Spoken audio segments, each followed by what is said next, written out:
Hey everybody, what is going on? Hexlex here with another Master Duel video for you all. So today I'm bringing you Adventure Phantom Knights, which is a deck I haven't come back to. I don't know if I think I only briefly touched on it once back in Season 9, but that was of course before the ban list, and I think I actually recorded that video just before branded Despia support came out. So we haven't really yet touched on Adventure Phantom Knights as of this current meta, both being post-release and post-ban list as well. The ban list did affect the deck very slightly. Of course, we are playing the Adventure engine, so as a result, we did lose one Water Enchantress of the Temple. However, this is probably the least big of a deal, if that's a phrase, for Adventure Phantom Knights than any other Adventure deck, because, we actually foolish the Water Enchantress as part of one of our main combos with the Cherubini here, right? So only having one Water Enchantress isn't really that big of a deal, honestly, because, again, it's part of our combo to send it from deck to graveyard anyway, so that, of course, being in addition to, ideally, a good portion of the time, that being in addition to setting up a Scythe Lock with the DPE as well. So that's still going to be the main focus of this deck, is the Scythe Lock DPE plus Adventure Engine setup on turn 1, which, yeah, it's really easy to think like, oh, Adventure Phantom Knight, nothing's really changed, it's still doing the same old thing. Well, I mean, that same old thing is still fairly powerful, and it's still relatively consistent as well. Speaking of DPE, you can see we've actually switched up the engine a little bit here. Rather than playing Denier plus Dasher, we're now playing Mallies, which I really should have just been playing in the first place, because, this is pretty easy extra link material for a lot of different relevant monsters. Like, it makes it a lot easier to climb into like an access code or something. Makes Dark, another new addition to the deck here in the extra deck, a little bit easier to make as well, which this is actually a fairly good card in this deck. I actually have a game where I managed to steal a win by stealing the opponent's monster with Dark here. So yeah, definitely a very welcome addition to the deck. Of course, with all the branded Despia running around there, it's definitely not hard to see why you would want this card in your extra deck. It's able to, like the other Dark Link Charmers, or rather the other Link Charmers, it's able to summon a monster of its respective attribute, this being Dark, from your opponent's graveyard to your field, which of course in the branded Despia matchup, there are plenty of great targets to steal as far as that goes. Yeah, otherwise the build honestly isn't like too different. We're using only Danger Tsuchinoko as our only additional level 3 extenders. There's a whole swath of level 3 extenders you could play, right? You could play the Psychic Engine, that being E-Telly is the Psychic Wielder and Tracker. You could play more Dangers, you could play the Jackalopes, you could play any number of random level 3 monsters that summon themselves. The Tsukikage Knight, the level 3 one that summons itself. If you've played this deck, you know the ones I'm familiar with, so. It's kind of funny too, I've been thinking about this with Adventure Phantom Knight. I really do think this deck, as I'm thinking I'm going to put in the title, I think it's a little, criminally underrated. I wouldn't even say it's a little underrated, I think it's definitely underrated. I'd even go so far as to say it is, criminally underrated. I don't see this deck on ladder, at all. I never run into this deck anymore, but it's not really, lost as much power as I think a lot of people think it has. This deck is still more than capable of putting up a very good fight in the meta. I think this is a solid tier 3 deck. I would even go so far as to, now having played it a little bit in this meta, say it's towards the top of tier 3. If I was being very optimistic, I'd say maybe even bleeds into tier 2, but I don't think it's quite that strong. I do think it's definitely up there in tier 3 though. I think a lot of people think of this as a rogue deck nowadays, but no, I think it's definitely much more established in the meta than that. Well, that's the thing, right? It's actually not established in the meta because it's not seeing representation. We talked about this before, the difference between, or rather, the factors of both representation and a deck's power level making its spot in the meta. So this deck's true spot in the meta right now is probably the lower tier 3 to rogue, because it's not seeing, I don't think, enough play. I think if more people were playing this deck, then its power level would bring it up to where I think it should be, towards the top of tier 3. But of course, that's all, just my take on this deck and its spot in the meta there. To be fair, I would like to do a lot more testing before I could concretely say this deck is, well, I mean, I guess I've already concretely said it's underrated. I did say it was criminally underrated.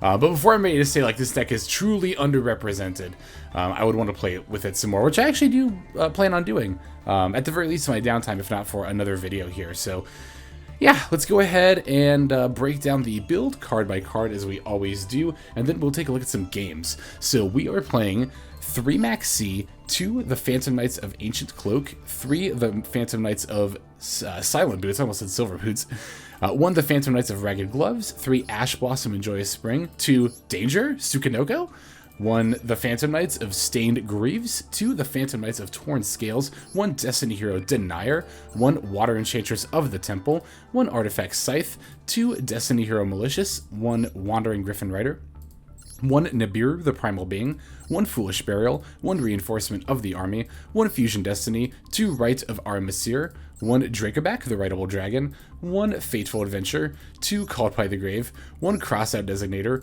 1 Phantom Knight's Wing, 1 the Phantom Knights of Shade Brigandine, 1 Infinite Impermanence, and then finally 3 Phantom Knights Fogblade. The extra deck here is going to consist of 1 Destiny Hero Destroyer Phoenix Enforcer, 1 Leviair the Sea Dragon, 2 the Phantom Knights of Break Sword, 1 Raider's Knight, 1 Arc Rebellion Xyz Dragon, 1 Link Spider, 1 Salmon Great Almirage, 1 Cherubni Ebon Angel of the Burning Abyss, 1 Artifact Dagda, 1 Predaplant Vert Anaconda, 1 Dark the Dark Charmer Gloomy, 1 Nightmare Unicorn, 1 the Phantom Knights of Rusty Bardish, and then finally 1 Access Code Talker. 2 other points I did want to mention in the deck that I did remember as I was going through the deck there. I remembered the other level 3 engine I was trying to think of course, Burning Abyss, which you could play the 2 Burning Abyss monsters here instead of the Dangerous Tsuchinokos. I like the Dangerous Tsuchinokos a little bit more because the Burning Abyss monsters are a little bricky when you draw them. It's not awful if you're able to make Cherubni, but that's still asking for a lot, so I just prefer the Tsuchinokos. They also accelerate you a little bit by cycling themselves as well. And then we are playing 3 Phantom Knights Fogblade in addition to the 1 Imperm. The 1 Imperm is honestly mostly for the crossout, but we are playing 3 Fogblade because of course not only is it a great combo piece, and we actually don't even mind opening it because we just toss it with Torn Scale, but in addition to that, it's also really good for just hitting a lot of the cards that are really big this format. You know, of course, we know that Branded Despia and Sword Soul Tinny, the 2 top decks, are very vulnerable to their monster effects being negated. So that's another reason why we run 3 there. But all right, now that I have talked about the deck, let's go and take a look at some games.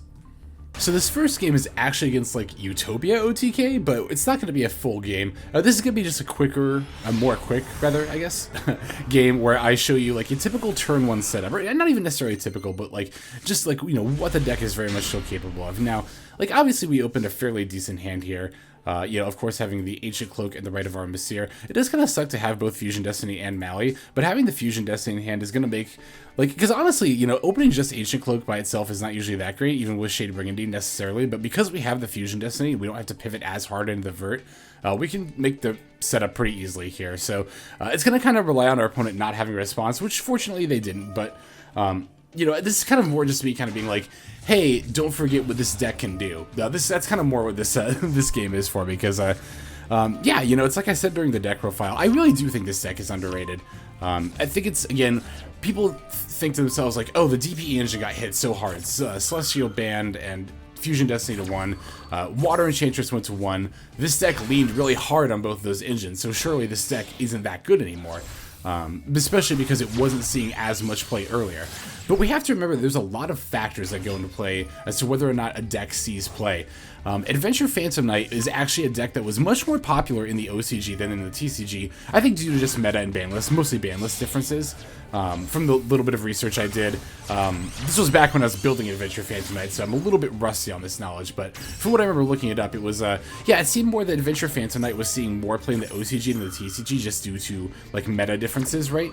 And as a result, I think when these archetypes came to Master Duel, people on the TCG side tended to lean harder into decks that were better on the TCG side, right? I'm thinking like Adventure Prank Kids, which saw a lot more play than both this deck and Adventure Tenyi, even though I honestly think all 3 of those decks were like fairly similar in power level. A lot of people consider Adventure Pranks to be by far the most powerful and oppressive, and I do honestly think, oh, by the way, there's a Concede Easy right there.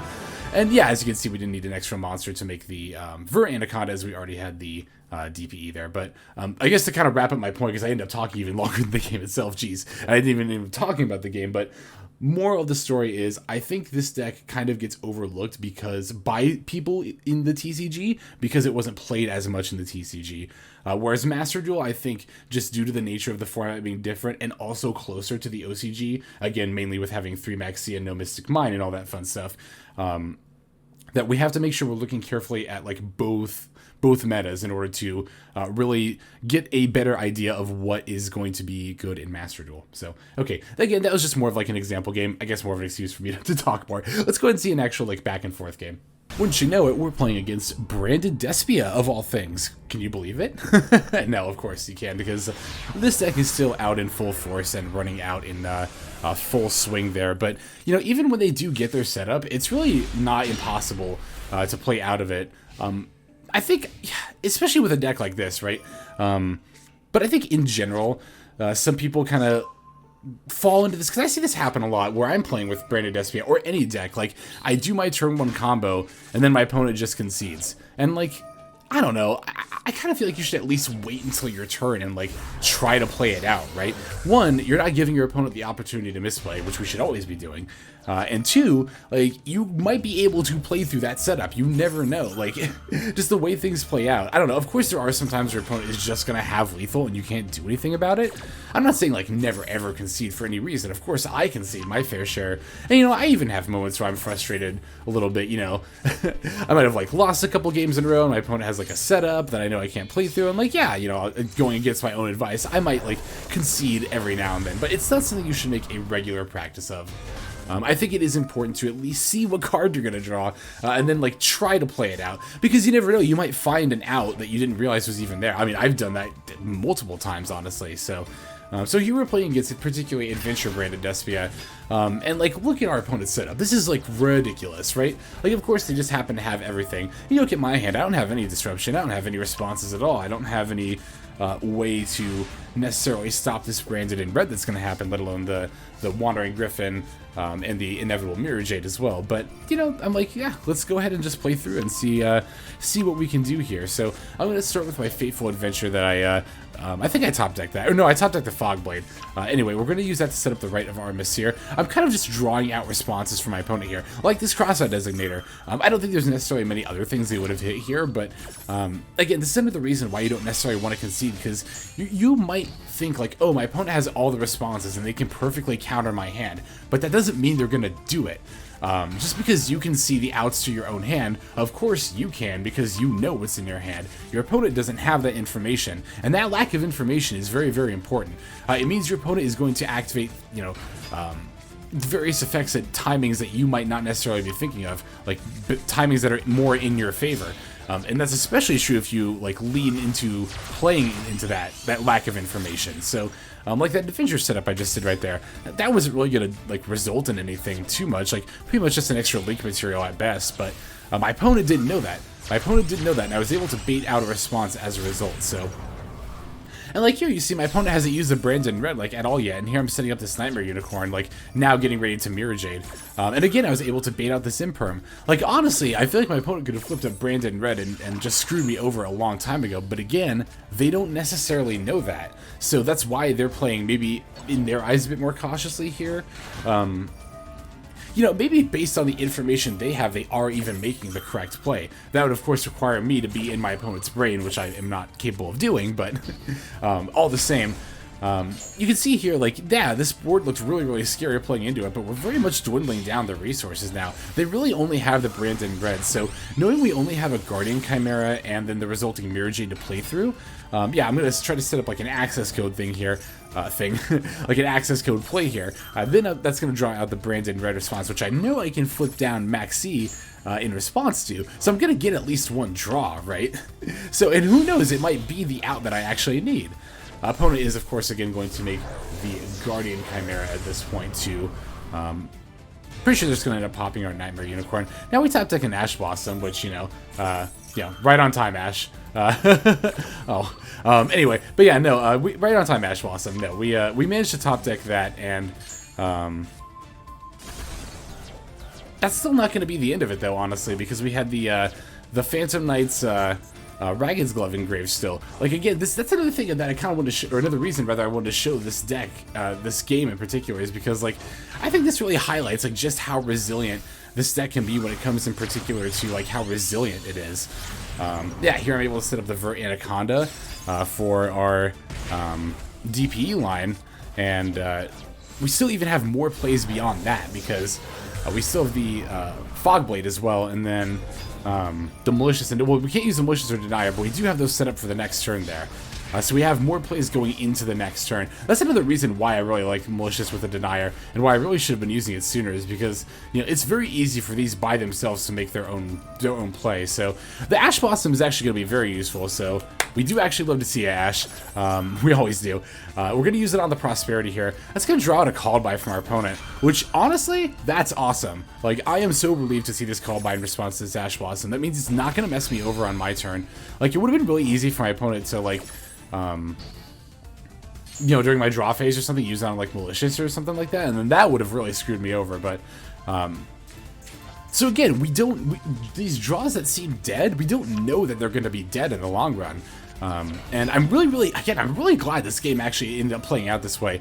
As you can see, now we're able to use the Fog Blade on the Aliber, resulting in, you know, just the complete disruption of any kind of a follow-up play our opponent could have. They do have a Ghost Spell, yeah, but I'm not really concerned with it. I totally called their bluff on this Fateful Adventure too. I was like, nah, I'm not going to pop this with a DPE. That's what my opponent was trying to do there, trying to scare me by adding the Gryphon. And I'm like, what are you going to do? Discard your Ghost Spell? That's the only disruption you have. You don't have a token for your adventure, and I know you're going to want to use that Ghost Spell on my DPE, so... But as you can see, look at this, look at this. You saw like that setup compared to our opening hand, and we've actually managed to grind the opponent out. Like, they don't have anything left, and it might not look like we do, but again, we've got that Denier plus Mally, so I'm just going to go ahead and use Malicious's effect, summon the Denier, or summon the Malicious rather, then summon the Denier, use the Denier to put back the Malicious, and hey, remember how I talked about the Dark Tremor being really good against Rite of Despia in their deck profile? Yeah, we're going to summon that, bring back their Gardening Chimera, and then by summoning this Malicious that we just put back in our deck, we can actually have lethal here, so... surprise lethal out of nowhere. Well, again, it wasn't even really a surprise. Like, we had the setup in our graveyard already. That's again this deck. You can't see, but I'm doing like the like Italian. That's a spicy meatball gesture. Like, this deck is very spicy. It's very awesome. I very much enjoy this deck, and I think this game was exactly a perfect highlight of why I enjoy it so much. But we've definitely got more games to take a look at too. Let's go ahead and jump into the next one. Alright, so we've got actually yet another game against branded Despia here. I don't remember off the top of my head if I went first or second this one. I think I went first because it's a 3-turn. Yeah, it's funny. You can usually tell if it's odd turns, it means you went first. If it's even turns, it usually means they went first. But in any case here, yeah, we're going to get to go first this time against branded Despia. So I'm actually going to lead with the Dangerous Tsuchinoko. And that might have looked like really dicey. Like, whoa, you didn't want to set or summon anything before activating that. But like, no, I mean, look at my hand. It's Wing, Fog Blade, Torn Scale, Ragged Gloves. I maybe should have normal summoned the Torn Scale, I guess, first. But... And, like, maybe you can make an argument for setting Fog Blade, but no. I was totally fine just activating Tsuchinoko and just, like... Because, you know, there's so many different ways you can open with that hand. I was almost just like, let's let Tsuchinoko decide how we open. Let's see what we discard off of it. So, I'm going to lead with a Torn Scale and just normal summon it. Don't do that, by the way, against Phantom Knight, what my opponent just did. Veiling. Well, one, you should wait for me to activate the effect because I do have to pay a cost of discarding a card, and when applicable, you should always wait for your opponent to pay the cost before negating with Veil or Imperm. But especially against this deck, it's important, as always as ever, to know how to play against pretty much any meta-relevant deck. Not, like, perfectly, but it's a very basic thing, I think, about Phantom Knights that, like, we usually don't use the Torn Scales effect. I don't know how basic this is, actually. This might be a bit more of a quote-unquote pro tip now that I think about it, but... yeah, we don't use the Torn Scales when we normal summon it. We can't if we want to use our adventure line, which again, we're going to set up the Water Enchantress with the Cherubini we just summoned. So, well, I say again because we talked about that in the profile, but so that Veiler was kind of misplayed in two different ways. One, if I was going to activate the effect, it should wait for me to pay the cost. Two, I wasn't going to activate the effect at that point anyway. So, I mean, we definitely don't mind seeing that, of course, from this side of the table. So we're going to go ahead and send the Water Enchantress, like I said. Opponent's actually got a Ghost Ogre in response, which is a little annoying, but not the end of the world by any means, honestly. I don't even mind seeing all these responses being played because I know I've still got tons of plays in my hand with this, or yeah, in my hand and in my graveyard with this setup here.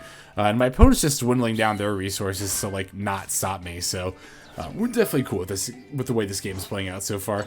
I'm gonna set up, of course, the Fateful Adventure and the Adventure token. Then I'll bring back the Torn Scale with that Wings that got discarded. That'll let me set up my Gryphon Rider, and then I definitely have nothing to worry about at this point. Like, at this point, I know I've got the whole setup here. I'm pretty sure I can even make the slide. Actually, I know I can make the slide flock setup here as well. So, yeah, I'm gonna use the Torn Scale effect, sending that Fog Blade in hand to send the Ancient Cloak. And then we can use the Ancient Cloak to add the Silent Boots. It's going to let us summon the boots. And then from here we can just make Leviair, right? Leviair is going to bring back that Ancient Cloak we just banished. And then we can make the Dagda, and then we can, you know, basically as long as you can get to the Ancient Cloak plus Dagda, then that's how you know you have a Scythe Lock set up, because then you can just use the Cloak and the Dagda to make the vert for the DPE, right? So, it usually just comes down to banishing your Cloak and summoning a Leviair. If you can do that and then put out like one more monster, which again, between Wings, Fogblade, if I really had to, I could have used part of my adventure setup, but obviously I'd rather not do that. It's not difficult at all for this deck to do that. So, yeah, you know, our opponent had the Veiler and the Ghost Ogre. The Veiler, if better timed, would have definitely screwed me up. It would have stopped me entirely. It would have really depended on when it got used, honestly. But if used on that Torn Scale after it got special summoned, that would have been fairly devastating. I don't know off the top of my head what I would have done to play around. I mean, obviously I had the adventure set up as well, so... I don't know, actually. Again, I'd have to like go back and really like take notes and think about it to really assess when the best time to play it would have been, but I don't know that's necessarily a productive use of time, because it would be results-oriented thinking as well, which is a little bit of a trap that I see some people fall into when assessing gameplay sometimes. They think, oh, because your opponent had this, you should have done that. No. That's not how we want to be thinking. You want to think about it in terms of, like, what was the best option in that moment, right? Given what the opponent had in that moment, and what the information that you had in that moment, what was the best play to make? And it's not always, the best play to make isn't always the play you should have made, knowing, you know, after the fact what your opponent had. But, you know, we're not psychic, we're not mind readers, so... we can only promise to try, right? And I mean, that's really what it comes down to a lot of the time. Like, it really comes down to, like, you just gotta, like, play to what you think the proper out is. Like, a lot of people like to think that there's always one best line to play. I don't necessarily prescribe to that idea. There is, again, in hindsight, there is, after the fact, the ability to know that there is a one best play you should have done, but I don't think there's any way to possibly know that going into the game, because again, we can't see the future, we can't know what our opponent has, and even Ishizu lost to Kaiba. I didn't even mean to go into that point, I just thought about that. Well, yeah, you know, whatever, even Ishizu lost to Kaiba, like, I guess moral of the story is, like, it does take just a little bit of, like, just going for it, I don't know, confidence, I guess, just in that you're making the right play, but we do need to be mindful at the same time of our opponent's deck and just of the information that we have available to us, so... we do have one more game to watch. Let's go ahead and jump straight into that.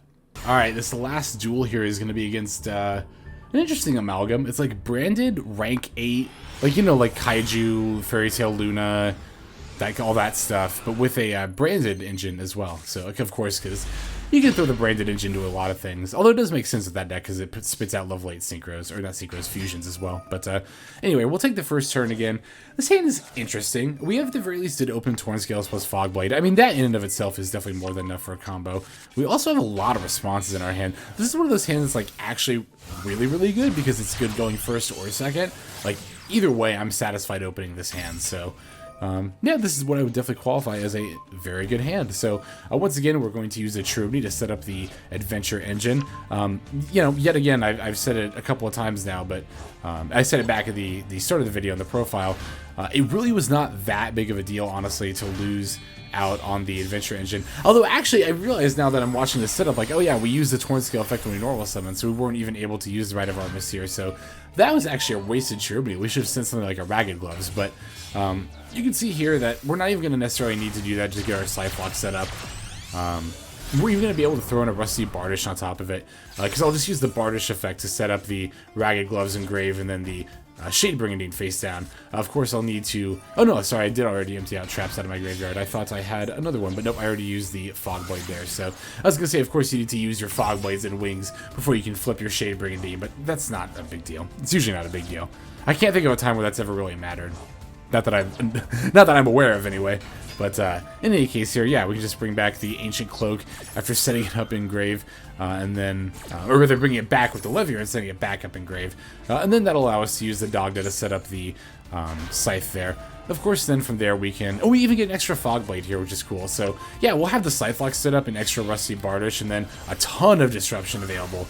So even though we did kind of misplay... I mean, not kind of. We did just straight up misplay by sending the Water Enchantress after normal summoning the Torn Scale. You know, we're still able to spit out more or less the same board we would have been able to otherwise.